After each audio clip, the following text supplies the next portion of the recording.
Hey everybody, welcome to the Pet Food Puzzle Guy. And today I want to talk about something that I've been seeing more and more. Cats that have kidney disease, a lot of the cat parents are getting on YouTube and social media, and they're being told, don't feed those renal diets because they're too low in protein. Now we know better, just stay away from those diets.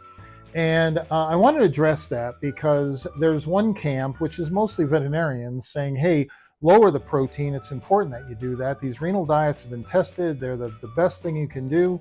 And then you have the other camp, the holistic folks out there that, it's too low in protein. Cats are carnivores. They're going to lose weight on these diets. The new research, whatever that is saying, the opposite. You shouldn't lower protein anymore. And there was just a veterinarian I was listening to on one of the YouTube channels, actually pretty intelligent, common sense veterinarian. And she said, I was just at a conference and there were 5 people on the board that were panel that were talking about this topic. And all 5 had a little different spin on how to handle protein in renal patients, especially feline renal patients. So this isn't one of those debates where the educated people have one position and the YouTube influencers that are just, ingredientists or whatever out there have a different opinion. This is actually a real debate among the credentialed nutritionists. And so I'm not here to tell you here's the right answer, but I think I've come up with a common sense solution that honors both positions and is probably the best thing you could do for your cat, whether they have kidney disease now or you're worried about them having it in the future, which is a really good chance. This might be the best approach. And I'm going to show you some numbers for some foods that I think kind of prove it. So let's go ahead and jump into it. But again, protein and kidney cats, boy, it's a big debate. Let's just talk about it a little bit and see what we come up with.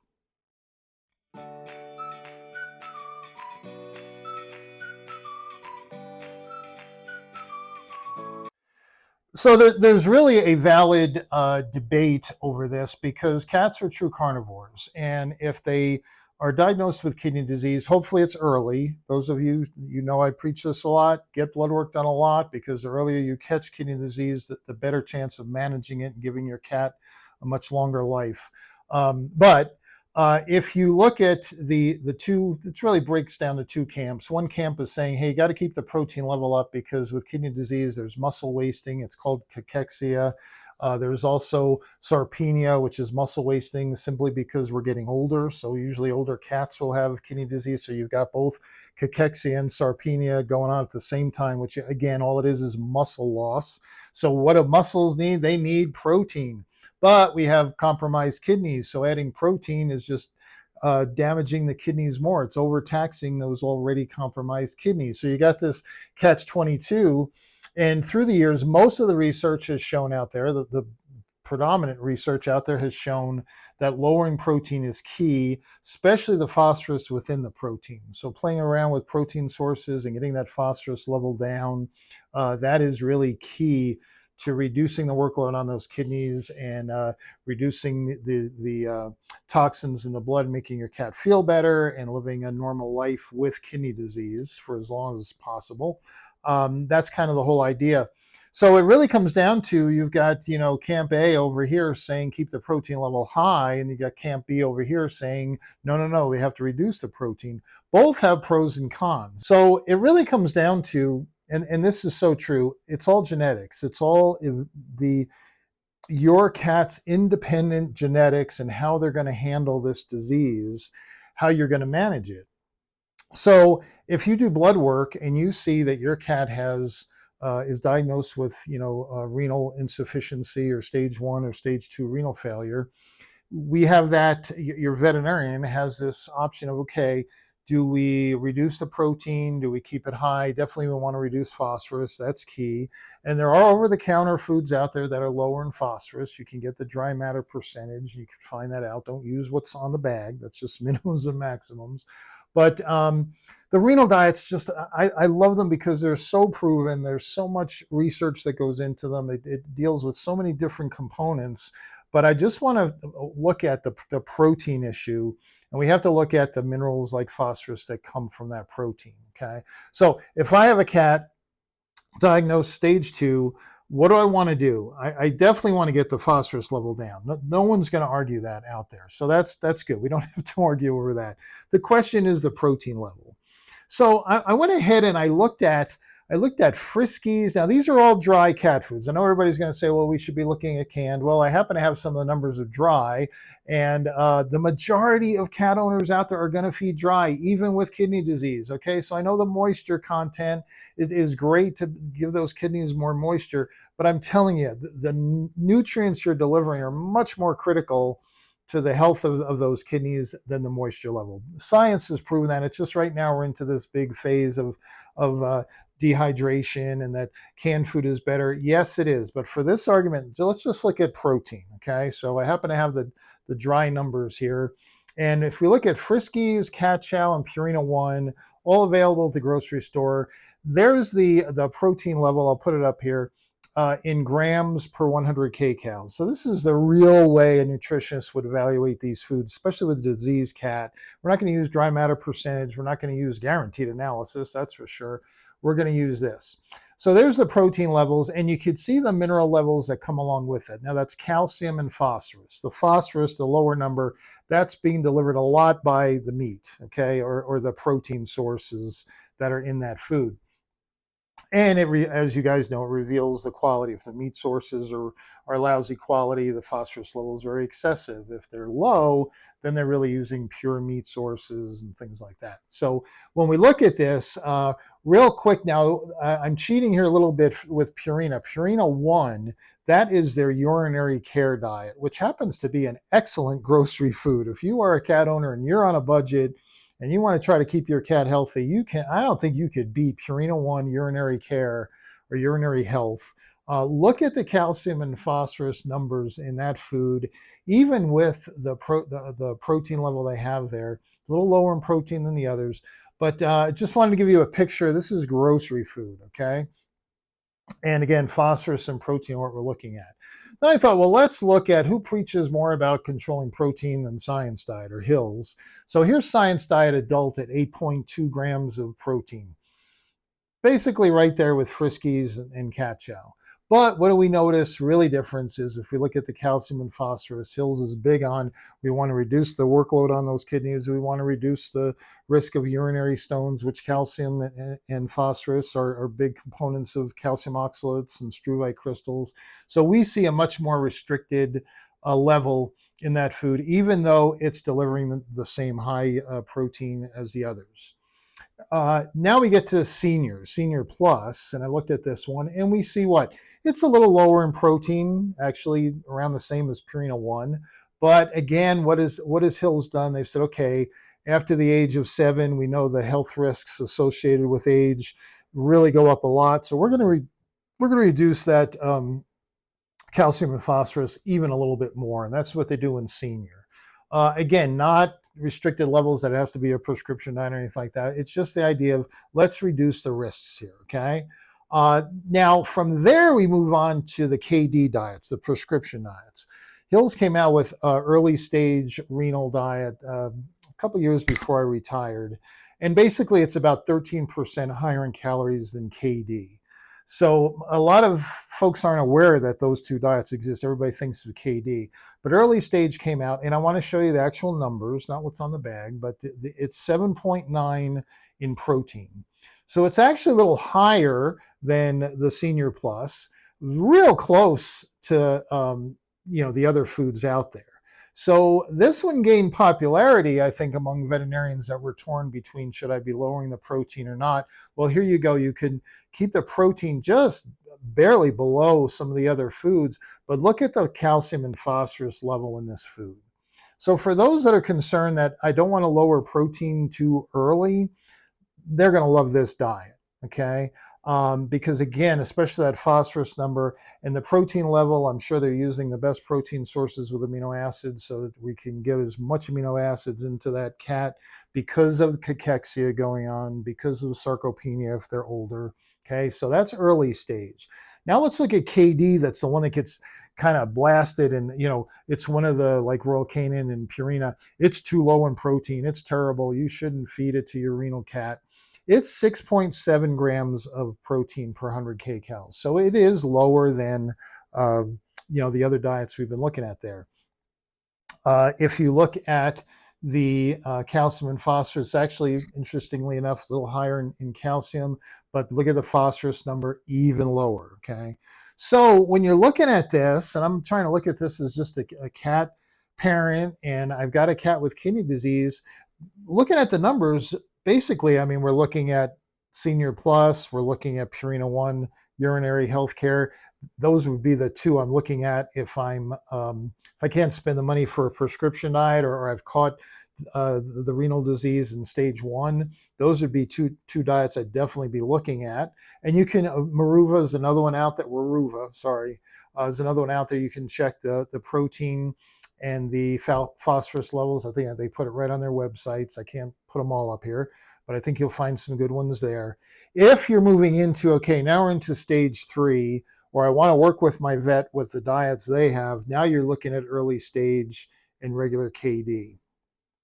The way I would do this, because every cat's individual, they're going to respond to those diets differently. Some are going to they're going to go to senior, and guess what? Their BUN creatinine, their BUN levels are going to actually normalize. It all depends on what they were feeding before, and they may not need to go to a therapeutic diet. Their body might respond just the way we would love for them to respond.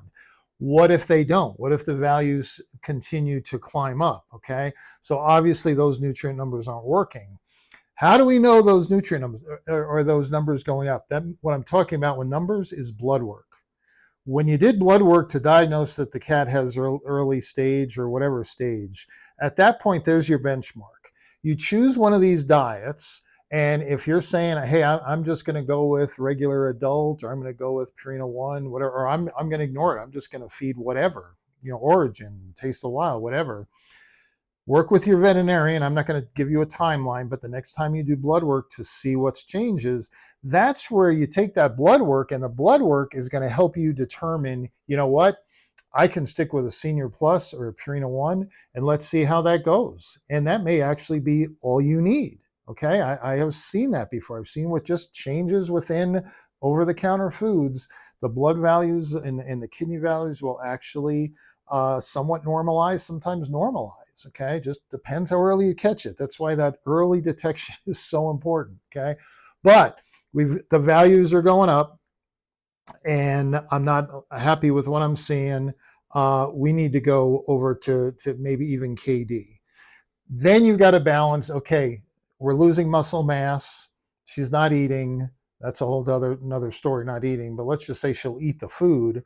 If we're on KD and we're losing muscle, but the blood work's coming back really good, okay, maybe let's switch to early stage. Let's switch, give her more protein, but still a great mineral content. And again, I'd be looking at sodium. It would be another one important in here for renal health, not healthy kidneys, but compromised kidneys. I've seen it. I've seen the numbers. High sodium in certain diets, will affect kidney function and the blood values. So it's this balance that, okay, I put her on KD. She's not losing muscle mass that great. Her blood values are coming back great. I'm sticking with KD or Purina or Royal Canin. They're renal diets. If muscle wasting is really the key, okay, let's increase that protein. Again, early stage increases it back to some of the normal levels. There are, Senior Plus out there. Even science diet, if you're really, it depends, again, all depends what you've been feeding. If you've been feeding a lot of boutique diets that are extremely high in protein, especially animal protein, and the phosphorus level is extremely high, just getting them to regular science diet with a normal protein level, but a restricted phosphorus and sodium level, that may be enough for your cat. So we have to use the nutrient approach here when we're having this discussion. This, low protein or renal diets are bad. Just feed her anything she'll eat. Those are way too extremes that you don't need to go there. Okay, we can find an over-the-counter low phosphorus food that your renal cat will eat. There's plenty of them out there. Again, Waruva is one of them. Raised Right, Young Again. Oh, Farmina probably has a few. I mean, they're out there. But you got to look at the numbers. If you can't find the numbers on their website, you got to call the company or just don't use those foods. Can't use the minimum phosphorus on the bag. That's not telling you anything. Okay. So by looking at the numbers, let me put them up again. I'm sure I probably took them down by now, but put them up. But I want you to think like a nutritionist. You've got a cat and they're all different. They're all going to respond to kidney disease different. They're all going to respond to a diet differently. Okay. We're assuming they're eating though. Okay. If they're not eating and it gets so bad, yes, you have to get that cat eating. I don't care if it's baby food. I don't care if it's the worst cat food in the world. They got to eat. And yes, canned will give you the added moisture, which is great for the kidneys. I'm not against that at all. I'm actually for that. I'm just showing you here to show you the comparison. Don't rule out renal diets because of what you've heard on social media. Okay, because there's not that big a difference. When you get to KD, there is, but you have prescription diet early stage, and I know Purina has an early stage renal diet as well.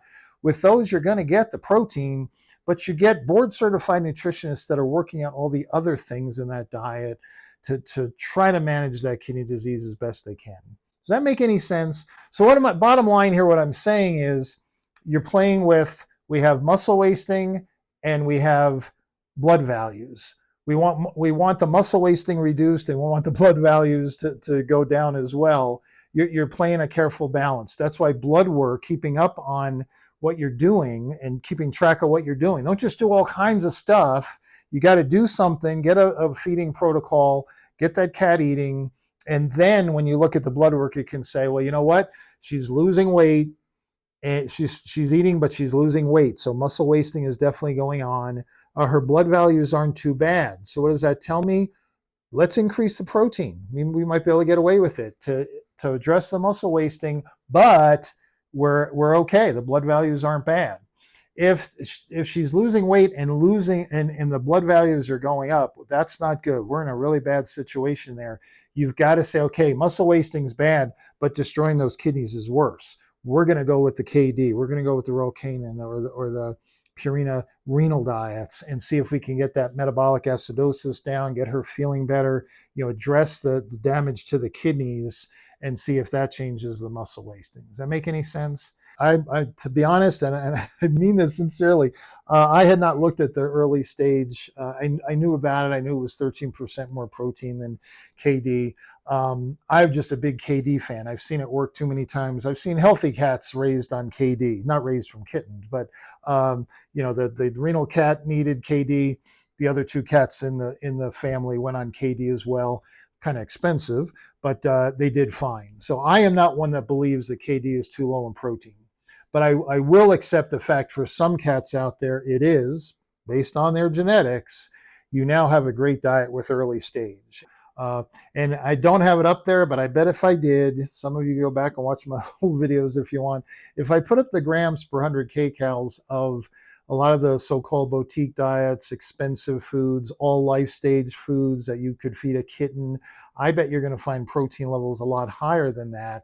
And, for the average healthy cat, it's not a big deal, but we're dealing with renal patients here. It is a big deal. Okay. So I hope that makes some sense. Talk to your veterinarian, work on, how do we balance the muscle wasting versus the blood values? Let's use what we know to find the right diet for your cat, because it will be very individual, unfortunately, or fortunately, whatever. I've seen cats that went downhill very quickly with renal disease, and I saw others that lived many years, 8, 9 years sometimes. I remember one black cat that I can think of in Franktown, Colorado, 9 years on KD. So there you go. All right, so I hope that's helpful. Again, I'm not against canned is definitely the way to go, even though I use dry numbers here. If we had used canned, it'd probably be the similar ratios there. Canned just gives you the added moisture, which is great for kidneys, and we'll go from there. All right. Again, I'm trying here. I'm trying to get both camps to see we actually can work together. And don't, if you're a pet parent, get caught up in the traditional vet over here or conventional vet over here and the holistic vet over here, and they're never going to agree. The science intermingles them both. If we're honest enough to look at it. Hope that makes sense. Catch you on the next video. Bye-bye.